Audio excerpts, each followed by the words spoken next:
ఏ hero అయినా నన్ను నేను తెలుసుకున్నాను, ప్రొడక్షన్ ఇంత కఠినంగా ఉంటుందో తెలుసు అని నిర్మాతకి అండగా ఉండే హీరోలు ఎవరన్నా మీరు ఇప్పటివరకు చేసిన వాళ్ళు ఎవరైనా ఉన్నారా?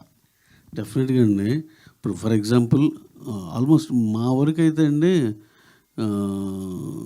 చెప్తాను నేను, మరి ఆ డీటెయిల్గా చెప్పాలంటే రామ్ చరణ్ గారు రంగస్థలం అప్పుడు ఆయన రెమ్యునరేషన్ ఇంకెంతో 4 ఎంతో ఉంది సార్, సినిమా రిలీజ్ అయిపోతుంది అంటే ఉంచండి చెప్తా. నాకు ఎప్పుడు అవసరమైతే అప్పుడు తీసుకుంటాను. అప్పుడు ఒక 20 లక్షలు, అప్పుడు ఒక 10 లక్షలు. ఆయన అసలు అది 1 year 2 years తీసుకున్నారు ఆయన. అంటే నేను అనేది వాళ్ళకి డబ్బులు అంత ప్రధానం. మహేష్ గారు అంతే, సర్కార్ పాట తర్వాత 1 year కానీ తీసుకోవాలా.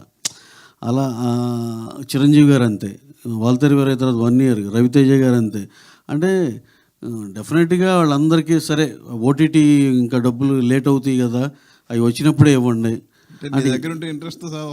ఇంట్రెస్ట్ లేవు లేవండి పాపం, అలా అనమాకండి. ఇంట్రెస్ట్ లేవు కానీ అలా రామ్ గారిని, మా ఉపేంద్ర గారు అసలు రెమ్యునరేషన్ నేను చెప్పనన్నారు. సార్ ఇదైతే కరెక్ట్ అనుకోండి, ఓకే డన్ అన్నారు. అది యాక్చువల్గా ఆయన ఉన్నప్పుడు దానికన్నా తక్కువ అనే తెలుసు. కాకపోతే సార్ ఈ ప్రాజెక్ట్ కొంచెం ఇప్పుడు బయట పరిస్థితులు బాగాలేదు కాబట్టి కొంచెం ఇలా కన్సిడర్ చేయాలి సార్ అంటే ఒక్క మాట అనలా. రామ్ గారు he has come for back end. ఆయన ఏం డబ్బులు తీసుకోవాలి, నైజాం అండ్ గుంటూరు తీసుకున్నారు. సో ఆటోమేటిక్ ప్రొడ్యూసర్ ఇదేంటి అనేది అర్థం చేసుకున్నట్టే కదా. డెఫినెట్గా చాలామంది కోఆపరేట్ చేశారండి అలా. ఎన్టీఆర్ గారు అయితే అసలు ఆయన సరే ఎప్పుడు ఉంటే అప్పుడే ఉన్న టైప్లో కూడా ఉంటాడు ఆయన. సో ప్రభాస్ గారు ఆయన సరే మళ్ళీ ఇప్పుడు అరే ఇంకెవరినో మిస్ అయ్యానంటే మళ్ళీ అది తప్పుగా ఉంటుంది. మీరు అనవసరం కదిలిచ్చారు. పవన్ కళ్యాణ్ గారు ఇంకోటి ఆయన చెప్పాలి,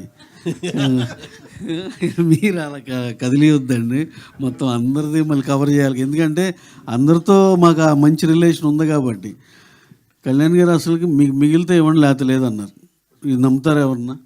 పుష్పక ఆయన అంతే, మర్చిపోయా. అల్లు అర్జున్ గారు స్టిల్ 1 year పాటు తీసుకున్నారు ఆయన తర్వాత ఆయన రెమ్యునరేషన్ అనేది. సో అందరూ చాలా కైండ్గా ఉన్నారండి మా వరకు నేను చూసిన ఇది. సో మీరు అడిగిన దాన్ని చెప్పలేదు ఎవరండి అయ్యా.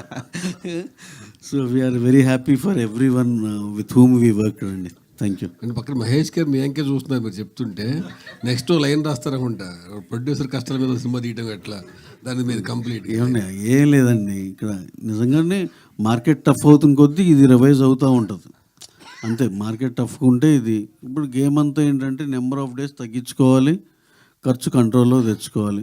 నెమ్మదిగా అందరూ దీనికి ఆ సిస్టమ్కి అలవాటు పడుతున్నారు, అందరూ అటు వస్తున్నారు. ఎవరన్నా ఒకళ్ళిద్దరు రానవాళ్ళు ఉంటే వాళ్ళకి ఈ పరిస్థితులన్నీ చెప్పినాక డెఫినెట్గా they will all come under this fold అంతే.